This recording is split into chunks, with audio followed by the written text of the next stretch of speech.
Good morning दोस्तों। और very very good morning Pinaki sir. आपने अभी एक मैसेज जो डाला, तो मैं सिर्फ ये कहना चाहता था कि सबसे प्योर पॉजिटिविटी क्या हो सकती है। तो सबसे प्योर पॉजिटिविटी ये होती है कि आखिरी बॉल के भी ऊपर कितने रन चाहिए। तो अगर 6 मार के जीता जा सकता है, 4 रन मार के जीता जा सकता है, इवन 3 रन भाग के निकाल के भी हम जीत जा सकते हैं, या फिर वाइड बॉल गिर सकता है, नो बॉल गिर सकता है, फिर हम 6 मार सकते हैं, तो 7 रन भी चेस हो सकते हैं वहां पे। या फिर वाइड बॉल गिर सकता है, बाउंड्री चले जा सकती है, वो 5 रन, और आखिरी बॉल पे 6 रन, तो एक बॉल में 11 रन भी पॉसिबल है। तो there are so much possibilities till last ball.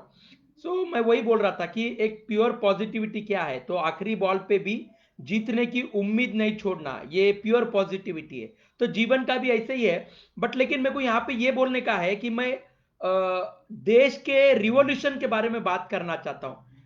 अगर इतिहास की अगर हम बात करें, हर जनरेशन में कहीं ना कहीं क्रांति क्रांति क्रांति। लेकिन क्रांति नए चीजों के लिए अगर क्रांति होती है, अगर नए समस्याएं उत्पन्न होती है, और अगर क्रांति होती है, तो वो दैट इज एक्सेप्टेबल।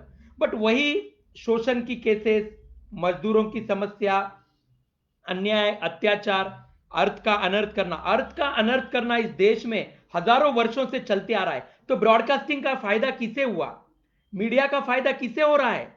गरीब जनता को तो कोई ज्ञान नहीं मिल रहा है उससे। गरीब जनता का तो नुकसान हो रहा है।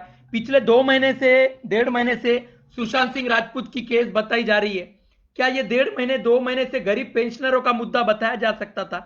टीवी के ऊपर गरीब पेंशनरों का मुद्दा बताया जा सकता था क्या? सुशांत सिंह राजपूत जी जिस दिन गुजर गए, उनको उनको मारा गया, उनका केस हो गया, एक दिन बता दिया, उसके बाद में बैकग्राउंड में पुलिस अपना अपना काम करने का काम था। लेकिन मीडिया ने वहां पे क्यों ध्यान देना? मीडिया का काम पेंशनरों की ओर होना चाहिए। गरीब पेंशनर आंदोलन कर रहे हैं, मर रहे हैं, वहां पे ध्यान नहीं होता है। पंतप्रधान मोदी जी अपने माँ को व्हील चेयर पे घुमाने को लेके जा रहे हैं गार्डन में, तो वहां पे मीडिया का कैमरा है कि पंतप्रधान अपने माँ की सेवा कैसा कर रहे हैं, वो बताने के लिए मीडिया का कैमरा है। बट लेकिन पेंशनर लोग, उनके माँ के ही एज के पेंशनर लोग आंदोलन कर रहे हैं, लेकिन यहां मीडिया का ध्यान नहीं जाता। ये क्यों दूजा भाव क्यों है समाज के अंदर? ये जो दूजा भाव उत्पन्न हुआ है, ये क्यों है, और ये क्यों नहीं बदल रहा है? सोचने का तरीका सबका है, ये क्यों है ऐसा? जो कहते हैं कि आप सबको बदल नहीं सकते, तो जो जैसा है वैसा एक्सेप्ट करो, तो फिर वो पागल इंसान जैसा था वैसा एक्सेप्ट क्यों नहीं किया? आप लोगों ने इतने अर्थ के अनर्थ क्यों किए? इतने बिला फाड़ने की आपको क्या जरूरत थी? और फिर बाद में ठीक है, उतने बिल फाड़ने के बाद वो कह रहा है कि न्याय कर दो, पेंशनरों का न्याय कर दो, तो वहां पे ये छल कपट के द्वारा इस केस को दबाने का क्या अर्थ है? बोले तो बुरे चीजों को हम इंप्लीमेंट करेंगे, अच्छे चीजों को हम रोक के रखेंगे, क्योंकि हमारे हाथ में सब कुछ है। हम अमीर लोगों के हाथ में देश का कानून है, देश की व्यवस्थाएं हमारे हाथ में है। हमारे बाल बच्चे, हमारे इज्जत को धोखा नहीं होना, तुम्हारे रास्ते पे हम रौंद देंगे, तुम्हारी इज्जत रास्ते पे नीलाम कर देंगे, ये सारी चीजें चलेंगी। एक परिवार को टारगेट करने का, उसको येड़ा बनाने का, फिर उन्हीं से लड़ाने का, ये हजारों वर्षों से चल रहा है, ये नई चीज नहीं है। ये नई चीज नहीं है। अगर उस परिवार के सदस्यों को भी अगर ये बात पता चल गई, तो फिर उनको पता चलेगा कि उन्हें कैसा टारगेट किया गया, उनका राजनीति कैसी की गई। आज नहीं समझेगा उनको, लेकिन जब समझेगा ना, उनको सब बात पता चल जाएंगे। अभी अभी बहुत, अभी तो वो लोगों के साथ है वो। बड़े लोग कभी अपने गलतियां, अपने पाप एक्सेप्ट करेंगे ही नहीं, कभी नहीं करेंगे वो, क्योंकि उनकी इज्जत प्रथम है, उनका मान प्रथम है, बाकी सब कोई चीज नहीं है। तो यही बात कर रहा था। ठीक है, मेरे को किसी को दुश्मनी की या काय की या बात नहीं करना है। मैं देश के प्रति नाराजगी व्यक्त कर रहा हूं, सर्वोच्च न्यायालय के प्रति नाराजगी व्यक्त कर रहा हूं, देश के सिस्टम के प्रति नाराजगी व्यक्त कर रहा हूं कि क्या है ये। हम सब देख रहे हैं गलत है, जो चीजें पहले इंप्लीमेंट होनी चाहिए वो हो नहीं रही है, और जो चीजों को तवज्जो देना नहीं चाहिए वहां पे प्राथमिकता दे के जनता का, देश का समय बर्बाद किया जा रहा है। कोई है क्या देश में से, कोई है सुशांत सिंह राजपूत की केस टीवी पे मत बताओ बोलने वाला? है कोई मीडिया को गालियां देने के लिए, रजत शर्मा जी को गालियां देने के लिए कोई खड़ा होने वाला है क्या? कि भाई तू तेरे घर को चला जा, तू नौकरी छोड़ दे, कम से कम देश का भला होने दे। नेताओं की चमचेगिरी करना, बड़े बड़े लोगों की वाहवाह करना, अरे देश का समय कब तक बर्बाद करोगे? देश में अन्य समस्याएं बहुत है। बेरोजगारों की समस्या है, ये पेंशनर लोग 80-90 साल के एज में आंदोलन कर रहे हैं, वहां मीडिया नहीं जाता है। चलो भाई जल्द से जल्द इन गरीब पेंशनरों को न्याय दिलाएंगे बोल के देश का मीडिया एक नहीं होता है, विरोधी पक्ष एक नहीं होते हैं, सरकार को जाग नहीं आती है। लेकिन सुशांत सिंह के बारे में बात करने के लिए उद्धव बाबू ठाकरे जी के पास टाइम है, आदित्य ठाकरे जी के कन टाइम है सुशांत सिंह राजपूत के बारे में बात करने के लिए। अरे जो मर गया तो मर गया, जो जिंदा है उनको तो जिंदा रखो, जो जिंदा है जो मर रहे हैं उनको तो जिंदा करो। क्या ये देश में कैसा वातावरण है? आप बड़े लोगों का सच में यार बहुत नसीब लेके आते हो। आप लोग बड़े लोग जो रहते हैं ना, बहुत नसीब लेके आते हो। पाप भी करो, किसी की हिम्मत नहीं है आपको कुछ बोलने की, गलत अर्थ का अनर्थ भी करो, मीडिया का दुरुपयोग भी करो, कोई हिम्मत नहीं है आपको कोई बात करने की। लेकिन हम गरीब अगर कुछ बात करते हैं वहां पे आपका सटक जाता है। क्यों? क्योंकि आपकी इज्जत प्रथम है, गरीबों की कोई इज्जत नहीं, उनका कोई स्वाभिमान नहीं, उनके बाल बच्चों की कोई इज्जत नहीं है, सिर्फ आप ही की इज्जत है। ऐसे नहीं होता है दोस्तों। इंसान इंसान है, अमीर को भी दर्द होता है, गरीब को भी दर्द होता है, अमीर की भी इज्जत होती है, गरीब की भी इज्जत होती है, अमीर को भी गुस्सा आता है, गरीब को भी गुस्सा आता है। फिर यह दूजा भाव क्यों है? अगर अमीर को कानून की रक्षा की जरूरत है तो गरीब को भी कानून की रक्षा की जरूरत होनी चाहिए ना। सुशांत सिंह राजपूत के लिए, उनके न्याय के लिए पूरा मीडिया, देश का पूरा मीडिया, पूरे विरोधी पक्ष दिलो जान से काम कर रहे। वही बेरोजगारों के लिए, गरीब पेंशनर्स के लिए कोई नहीं आता है, कोई मीडिया सामने नहीं आता है। वो नैक कमिटी दिन रात लड़ रही है लेकिन वहां पे मीडिया को कोई फर्क नहीं गिरता है। अरे उनका एज देखो, उनका समर्पण देखो और फिर बाद में देखिए मीडिया कवरेज कहां जाना चाहिए। लेकिन वो नहीं होता है। अभी और ऐसे कितने पीढ़ियां बर्बाद करोगे आप? ये दूजा भाव रख के, ये मीडिया का दुरुपयोग करके, अर्थ का अनर्थ करके, कभी अपने गलतियां एक्सेप्ट नहीं करके कब तक देश को बर्बाद करोगे? देश के जनता को कब तक गुमराह करोगे? पूरे दुनिया में हम मिसाल थे लेकिन आज क्या बना के रखा है अपने देश? कभी आपको आत्मचिंतन करोगे नहीं, क्योंकि आपको सिर्फ अपनी वाहवाह की पड़ी है, अपनी इज्जत की पड़ी है। गरीबों की इज्जत कोई नहीं होती है। उनकी जिंदगी 30-35 साल नौकरी करके आज भी अगर वो आत्मनिर्भर नहीं है तो आप लोगों के छल कपट के वजह से ना। ये छल कपट आपका आदमी की आत्मा झकझोर दे रहा है, आपका छल कपट देख के। कोई बोलने की जरूरत नहीं, दिमाग को बोलने की गरज गिरती है, आत्मा को बोलने की जरूरत नहीं गिरती है। ये कैसा छल कपट किया है आपने? अपने घर की बात आई तो रुक के रखना, दूसरों को धड़ाधड़ लगा देने का। अरे ये क्या है? समझ में आ रहा है क्या आपको कैसे कानून करते हो आप लोग? सही नहीं है ये, ऐसा मत कीजिए।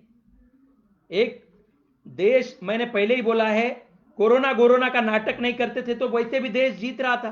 अज्ञान पहले ही इस देश में पीढ़ियां न पीढ़ियां बर्बाद कर चुका है अज्ञान, और अभी भी आप कोरोना के नाम का अज्ञान यूज करके देश के जनता को भ्रमित कर रहे हो।